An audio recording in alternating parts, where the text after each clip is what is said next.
Hello everyone, welcome to genius mentors. Class 8th का social science हम लोग पढ़ रहे हैं और क्लास 8th के सोशल साइंस में जो आपके पास 3 बुकलेट है एनसीईआरटी की, उनमें से ज्योग्राफी की टेक्स्ट बुक कर रहे हैं हम ये वाली। और इसका जो फर्स्ट चैप्टर है उसकी थ्योरी हमने कंप्लीट कर ली है। फर्स्ट चैप्टर का नाम था रिसोर्सेज और रिसोर्सेज चैप्टर की थ्योरी हमने कंप्लीट कर ली है। इस लेक्चर से हम क्वेश्चन एंड आंसर करेंगे जो एनसीईआरटी के पीछे की हुए हैं। तो आप अपनी अपनी एनसीईआरटी निकाल लीजिए और साथ में एक कॉपी रखिए आंसर्स लिखने के लिए। ये आंसर्स मोस्टली हमने एनसीईआरटी में थ्योरी पढ़ी वहीं से लिए हैं। ठीक है, तो स्टार्ट करते हैं। पहले आपको 4 क्वेश्चंस के आंसर करने हैं। पहला क्वेश्चन है, why are resources distributed unequally over the earth? कि पूरे अर्थ पे ऐसा क्यों है कि रिसोर्सेज कहीं ज्यादा मिलते हैं और कहीं कम मिलते हैं। ठीक है, तो उसका आंसर देख लेते हैं। क्या लिखना है हमें? Resources are distributed unequally over the earth because, क्यों है? डिफरेंट नेचुरल कंडीशन, क्योंकि हर एक जगह की नेचुरल कंडीशन अलग है और नेचुरल कंडीशन डिपेंड करती है कि हमें वहां पे किस टाइप का नेचुरल रिसोर्स मिलने वाला है। ठीक है, फिजिकल फैक्टर लाइक टेरेन का मतलब है कि वो जगह कैसी है, मतलब वो प्लेन एरिया है, हिली एरिया है। ठीक है, कोई ऐसा एरिया है जहाँ पे वाटर लॉक्ड रहता है, पानी खड़ा रहता है हमेशा। ठीक है, या फिर रेगिस्तान है। तो अलग अलग टेरेन पे अलग अलग टाइप के हमें नेचुरल रिसोर्सेज मिलने वाले हैं।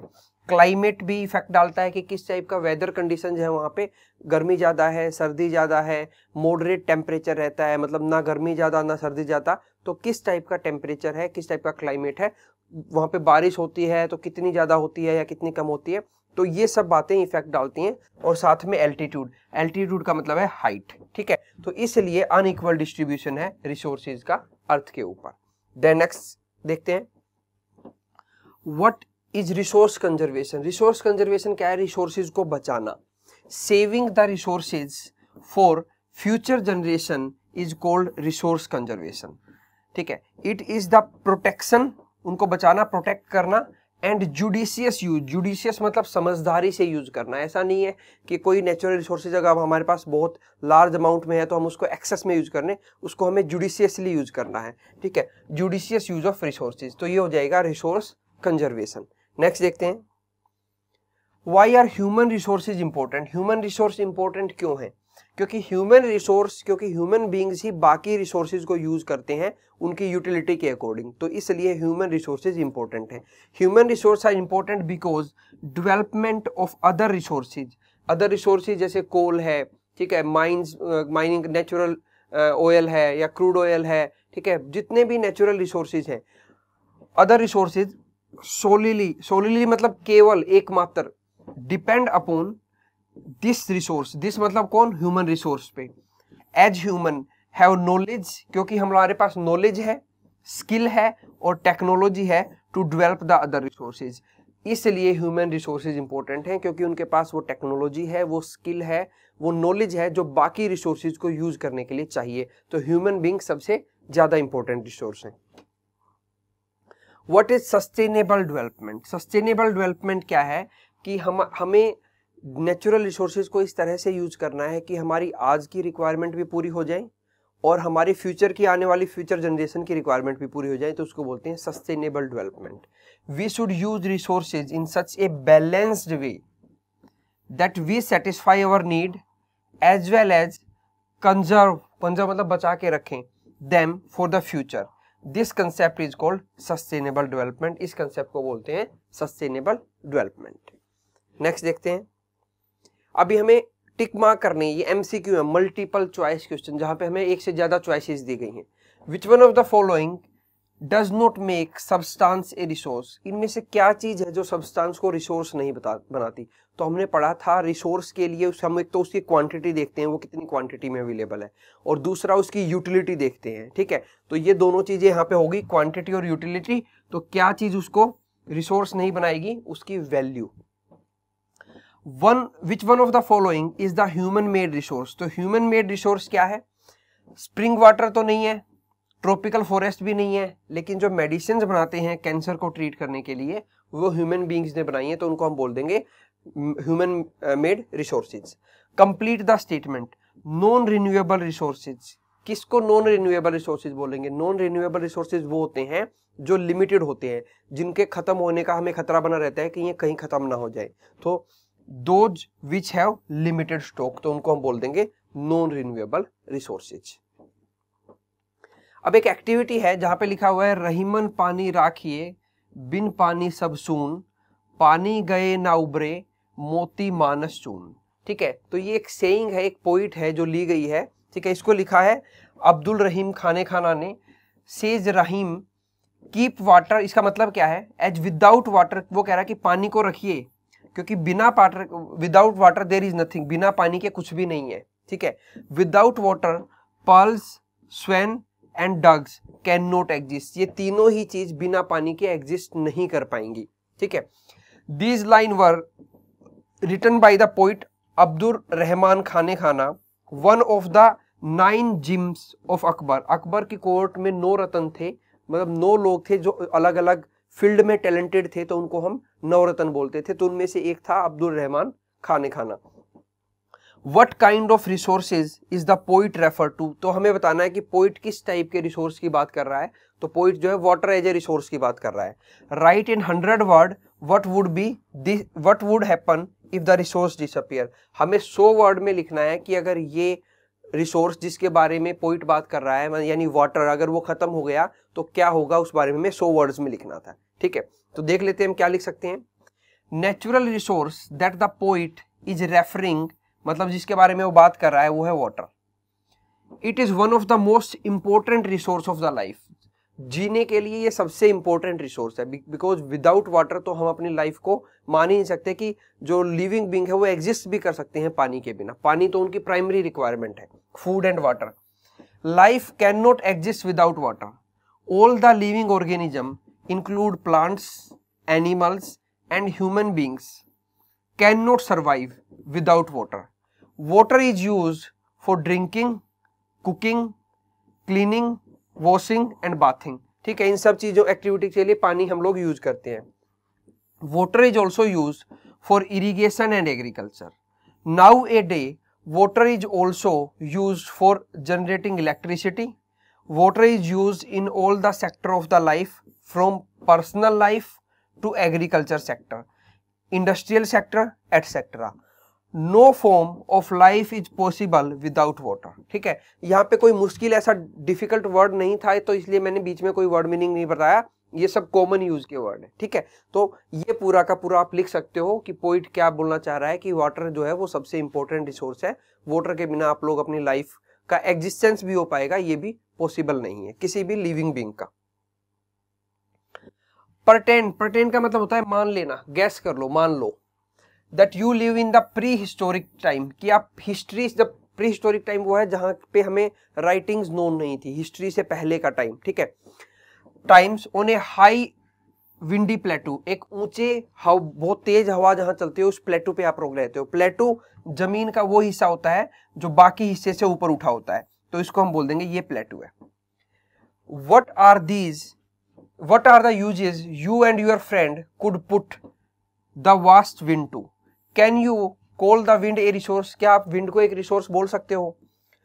Now imagine that you are living in the same place, कि आप उसी प्लेस पे रह रहे हो in the year 2138। अब चला गया आगे फ्यूचर में, यहाँ बात कर रहा है, आपको पोइट कह रहा है कि आप एक विंडी प्लेटू पे रह रहे हो। पहले बात कर रहा है कि पुराने टाइम पे रह रहे हो तो कैसे यूज करोगे, फिर कह रहा है फ्यूचर में अगर रहोगे तो कैसे यूज करोगे। हमें 2 कंडीशन बतानी है, एक पास्ट की और एक फ्यूचर की। How can you explain why wind is an important resource now? तो विंड एक इम्पोर्टेंट रिसोर्स क्यों है अभी, हमें क्यों बताना? तो विंड एक तो इम्पोर्टेंट रिसोर्स इसलिए है कि हम लोगों को ऑक्सीजन वहीं से मिलता है। ठीक है, तो जीने के लिए जरूरी है। दूसरा, आज के टाइम पे हमें रिन्यूएबल रिसोर्सेज की रिक्वायरमेंट है, ऐसे रिसोर्सेज जो जिनको हम बार बार यूज कर सकें और वो खत्म ना हो। तो विंड एक रिन्यूएबल एनर्जी रिसोर्स है। विंड एनर्जी को यूज करके हम पावर जनरेट कर सकते हैं, इलेक्ट्रिसिटी बना सकते हैं, जो आज के टाइम पे बहुत जरूरी है किसी भी सेक्टर को रन करने के लिए। ठीक है, तो देखते हैं क्या लिखे हम। We could have use the wind to sail boats, ये पुराने टाइम की बात कर रहा है कि अगर हम पास्ट में रह रहे थे तो बोट चलाने के लिए यूज कर सकते थे for transport. No, we couldn't have considered wind as a resource because of the lack of the knowledge about the use of wind in year 2138। अब आप फ्यूचर की बात कर रहा है। Wind can become the most essential, essential मतलब important, जरूरी, for human being. It can be used for generating electricity and power in large scale.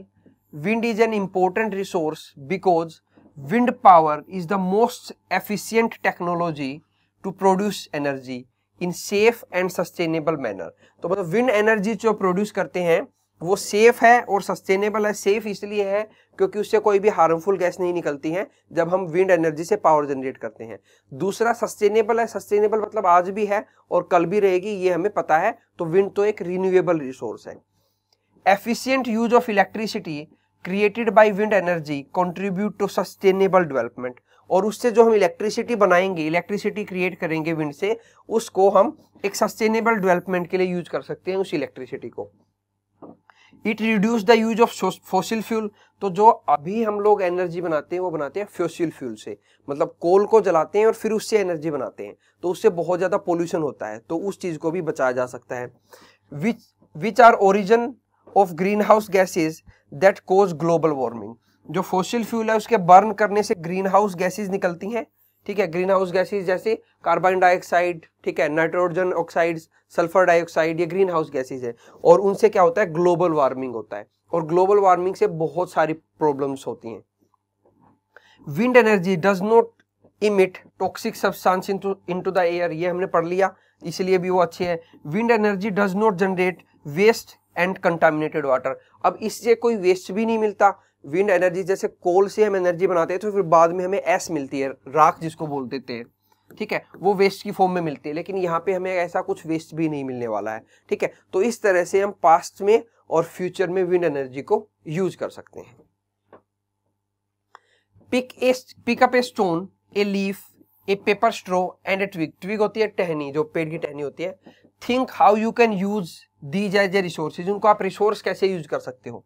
C the example below and get creative. एक example उसने बता दिया कि हम लोग stone को कैसे यूज कर सकते हैं. जैसे टू प्ले स्तूपा. स्तूपा खेलेंगे. स्तूपा क्या होता है कि मतलब वो एक कंकर के ऊपर दूसरी कंकर रख देते हैं ऐसे, और फिर उनको बॉल फेंक के गिराया जाता है, तो ये स्तूपा है. ये पुराने टाइम पे खेलते थे, आज अभी तो बच्चे बहुत कम खेलते हैं. तो वहां पे एज ए टॉय यूज किया जाता है. ठीक है, पेपर वेट की तरह यूज कर सकते हैं. अगर पेपर है उसके ऊपर रख दिया स्टोन, ठीक है, एक टूल की तरह यूज कर लिया हमने. टू क्रश स्पाइसेस, मसालों को क्रश करने के लिए, कूटने के लिए यूज कर सकते हैं एज ए टूल. ठीक है, to decorate your garden and room. तो डेकोरेशन में यूज कर सकते हैं हम स्टोन को, पत्थर को. टू ओपन ए बोतल, टूल की तरह यूज कर सकते हैं. इन ए कैटापुल्ट, वेपन की तरह यूज कर सकते हैं. मतलब कोई लड़ाई झगड़ा हो जाए तो उसमें हम उसको वेपन की तरह यूज कर सकते हैं, अपने आप को बचाने के लिए. ठीक है, या दूसरे को हिट करने के लिए. तो ये तो स्टोन के यूज हैं, ये उन्होंने दिए थे. अब सेम यूज हमें रखने हैं लीफ के, पेपर स्ट्रॉ के और ट्विग के. तो क्या क्या हो सकते हैं. लीफ को कैसे यूज कर सकते हैं. टू कवर अवर सेल्फ, अपने आप को कवर करने के लिए यूज कर सकते हैं, तो क्लॉथ की तरह यूज हो गई. टू सर्व फूड, खाना देने के लिए यूज कर सकते हैं. जो पहले टाइम पे पत्तल बनती थी वो लीफ से ही बनती थी. ठीक है, तो प्लेट्स की तरह यूज कर सकते हैं हम उनको. टू क्योर इंजरीज, बहुत सारी लीफ ऐसी होती हैं जो मेडिसिन के काम भी आती हैं, तो इंजरी को कोज कर सकती हैं, तो मेडिसिन की तरह यूज कर सकते हैं हम उनको. ठीक है, सिमिलरली पेपर स्ट्रॉ को कैसे यूज कर सकते हैं. पेपर स्ट्रॉ को कुछ भी, कोई बेवरेज अगर हमें कंज्यूम करनी है, कोई लिक्विड कंज्यूम करना है, जैसे पेप्सी है, कोका कोला है, ठीक है, माजा है, बहुत तरह के बेवरेजेस हैं, तो उनको कंज्यूम करने के लिए, तो ड्रिंकिंग में यूज कर सकते हैं. फ्लो ऑफ वाटर और एनी लिक्विड, किसी वाटर को फ्लो करने के लिए. ठीक है, बहुत बड़े बड़े बैम्बू ट्रीज के स्ट्रॉ यूज किए जाते हैं, उनको हम पाइप की तरह यूज करते हैं. ठीक है, स्ट्रॉ गार्लैंड बना ले सकते हैं हम, डेकोरेशन में यूज कर सकते हैं. तो ये हो गए पेपर स्ट्रॉ के यूज. ठीक है, अब देख लेते हैं हम लोग ट्विग, जो टहनी है, उसके यूज क्या क्या होंगे. फर्नीचर बनाने में यूज होगा. ठीक है, टू मेक बास्केट्स बनाने में यूज कर सकते हैं. और स्पोर्ट प्लांट्स, और प्लांट्स को सपोर्ट करने के लिए यूज कर सकते हैं, उसकी ब्रांच की तरह, टहनी की तरह. ठीक है, तो ये यूज हो गए ट्विग के. इनमें आप लोग भी अपनी तरफ से सोच के लिख सकते हो कि इन तीनों के क्या क्या यूज है. ठीक है, तो इस लेक्चर को एक बार आप दोबारा भी देखना और कोशिश करना उन क्वेश्चंस के आंसर को आप खुद भी लिख पाओ, क्योंकि ये सारे के सारे हमने थ्योरी में से ही लिखे हैं. ठीक है, सो नेक्स्ट क्लास में मिलेंगे जब हम सेकंड चैप्टर स्टार्ट करेंगे इसी बुक का. Till then take care, bye bye.